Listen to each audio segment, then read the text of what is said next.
میں ایک فیصلہ لکھ رہا تھا، یہ سارے نوجوان بیٹھے ہیں، ان سب کا آئیڈیلزم ہے، تو بدقسمتی سے ملٹری بیوروکریسی نے مل کے اسمبلی کو ڈیزالو کیا کہ بغیر خوف کے، بغیر کسی فیور کے امپارشلی فیصلے کرنے ہیں قانون کے مطابق، اور سب سے بڑھ کر یہ کہ آئین کا دفاع کرنا ہے۔ یہ ہمارے اوتھ کا حصہ ہے، یہ کسی پہ احسان نہیں ہے۔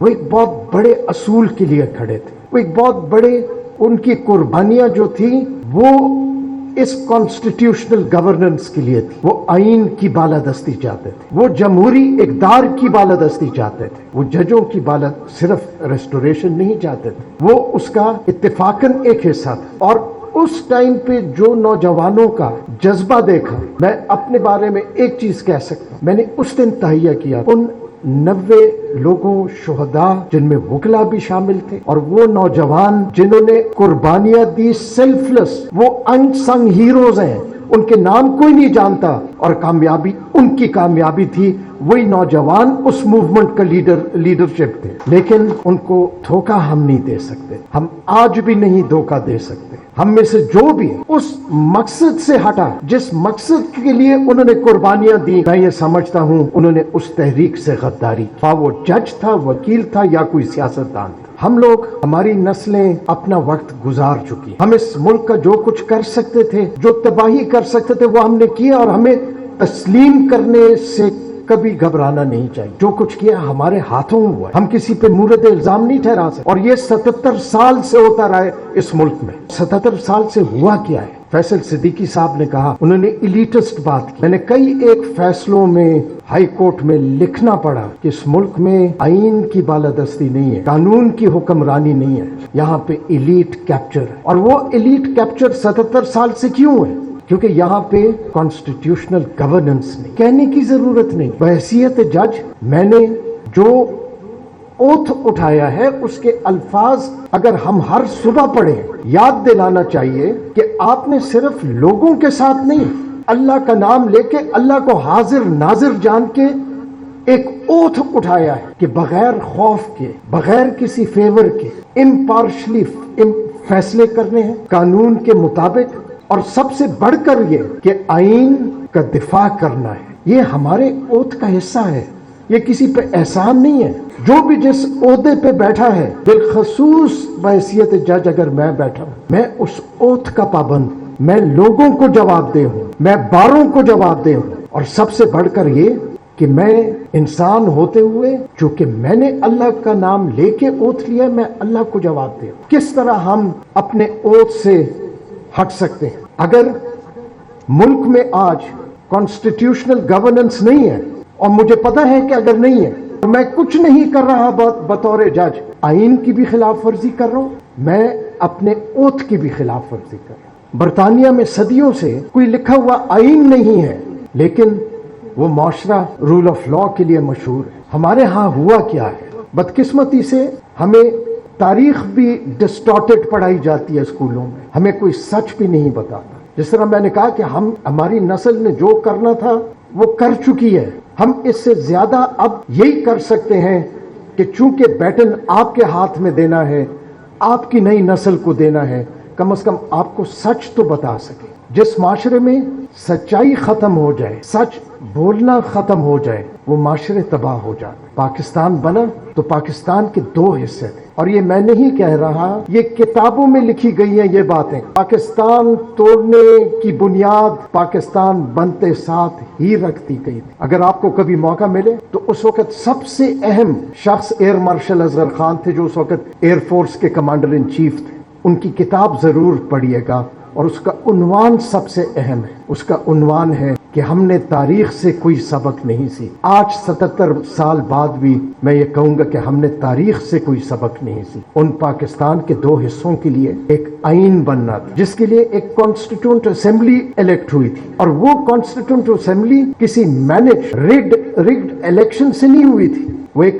حقیقی صاف اور شفاف الیکشن سے بنی تھی۔ اور یقیناً ایک بہت مشکل کام، اور یہ سیاسی لوگوں ہی کا کام کہ وہ اس ملک کے لیے آئین بنائے۔ جب وہ متفق ہو گئے، انہوں نے آئین کا ڈرافٹ بنا لیا، اس کو وہ اناؤنس ہونے کا ٹائم آ گیا، تو بدقسمتی سے سول اور ملٹری بیوروکریسی نے مل کے اس آئین ساز اسمبلی کو ڈیزالو کیا. اور مجھے یہ کہنے میں کوئی آر نہیں کہ پاکستان ٹوٹنے کا بنیاد وہاں سے رکھی. ایسٹ پاکستان کے لوگ ہم سے الگ نہیں ہونا چاہتے. ایئر مارشل اصغر خان اپنی کتاب میں کہتے ہیں جو اس وقت ان حکمرانوں میں سے تھے کہ 1962 میں سے پہلے ان حکمرانوں نے کہنا شروع کر دیا کہ یہ ہم پہ بوجھ ہے. اور پھر جسٹس منیر کی کتاب پڑھی. انہوں نے کہا کہ جی مجھے صدر ایوب خان نے یہ ٹاسک سونپا 1962 میں کہ ان کو جا کے کہو، ان کو سمجھاؤ کہ اگر وہ الگ ہونا چاہتے ہیں. یہ وہ اپنی کتاب میں فرام جنا ٹو ضیاء لکھتے ہیں. اور بدقسمتی سے اس بار کا ایک اور اعزاز بھی ہے کہ یہ بار امریت کے خلاف فاطمہ جناح کے ساتھ بھی کھڑی تھی.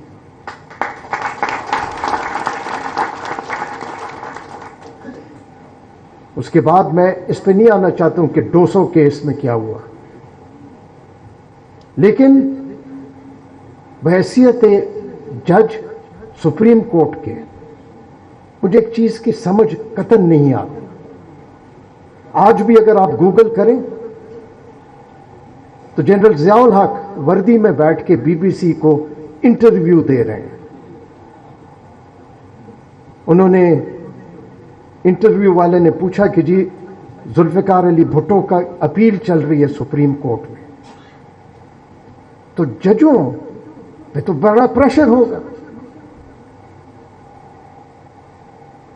ضیاء الحق نے کہا نہیں، یہاں عدلیہ آزاد ہے، ہمارے ہاں کوئی جج پہ پریشر نہیں ہوگا، اور جو فیصلہ سپریم کورٹ کرے گی وہ ہمیں قابل قبول ہوگا. یہ ہماری سوسائٹی کی کانٹرڈکشن ہے. اسی بینچ میں سے ججوں نے اٹھ کے کہا کہ ہم نے پریشر کی وجہ سے ایک انسان کو سولی پہ چڑھا دیا.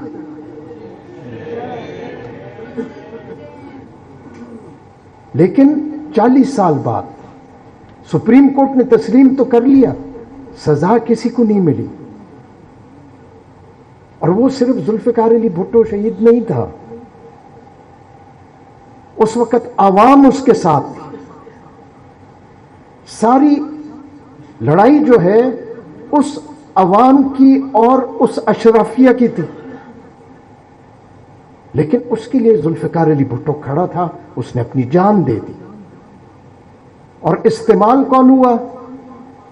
استعمال جج ہوئے، اور انہوں نے اپنے آپ کو استعمال ہونے دیا، خوشی سے استعمال ہونے دیا.